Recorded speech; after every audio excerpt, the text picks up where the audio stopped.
Hello, cute gift idea കണ്ടാലോ? അതിന് വേണ്ടിയിട്ട് ഒരു കട്ടിയുള്ള പേപ്പർ എടുക്കുക. കട്ടിയുള്ള പേപ്പർ ഇല്ലാന്നുണ്ടെങ്കിൽ ഇതുപോലെ 2 A4 ഷീറ്റ് എടുത്തിട്ട് ജോയിൻ ചെയ്ത് കൊടുക്കാം. അതിനുശേഷം വിഡ്ത്തും ലെങ്ത്തും ഒരേ സൈസിൽ കട്ട് ചെയ്തെടുക്കുക. ഞാനിവിടെ 21x21 മെഷർമെന്റിലാണ് എടുത്തിരിക്കുന്നത്. എന്നിട്ട് ഏറ്റവും അടിയിൽ നിന്ന് 1 സെന്റിമീറ്റർ അളവിൽ മുകളിലോട്ടേക്കൊന്ന് ഫോൾഡ് ചെയ്യുക. എന്നിട്ട് നേരെ ഓപ്പോസിറ്റ് സൈഡിൽ നിന്ന് താഴോട്ട് ഫോൾഡ് ചെയ്തിട്ട് ഇതുപോലെ ഒന്ന് ഗ്ലൂ തേച്ചിട്ട് ഒട്ടിച്ചെടുക്കുക. അതിനുശേഷം അതിന്റെ മുന്നിലും ബാക്കിലൊക്കെ ആയിട്ട് ഇതുപോലെ ഒന്ന് ഡിസൈൻ ചെയ്ത് കൊടുക്കുക. ഇങ്ങനെയൊന്ന് ഡിസൈൻ ചെയ്യുക. എന്നിട്ട് വീണ്ടും നമ്മൾ ഇങ്ങനെ ഒന്ന് ഫോൾഡ് ചെയ്യുക.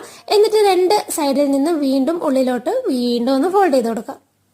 ഈ സംഭവം കഴിഞ്ഞു. ഇനി ഇങ്ങനെ ഓരോ കോർണേഴ്സും ഇതുപോലെ കട്ട് ചെയ്തെടുക്കുക. ഇതിന്റെ ഡീറ്റെയിൽഡ് വീഡിയോ ഞാൻ ചാനലിൽ ഇട്ടിട്ടുണ്ട്, കണ്ടു നോക്കൂട്ടോ. എന്നിട്ട് ഇങ്ങനെ ഒരു ബോക്സ് പോലെ ആക്കിയെടുക്കാം. ഇനി ഒരു റിബൺ എടുക്കുക, ഇതുപോലെ ഒരു സൈഡ് കെട്ടുക. എന്നിട്ട് ഇഷ്ടമുള്ള ഗിഫ്റ്റൊക്കെ ഇതിന്റെ ഉള്ളിലാക്കി വെക്കുക. എന്നിട്ട് മറ്റേ സൈഡ് കൂടെ കെട്ടിക്കൊടുത്താൽ നമ്മുടെ ക്യൂട്ട് ഗിഫ്റ്റ് ഇവിടെ റെഡി ആയിട്ടുണ്ട്. അപ്പം ലൈക്ക് ചെയ്തോ. ഇനിയും ഇതുപോലുള്ള വീഡിയോസൊക്കെ കാണാമല്ലോ.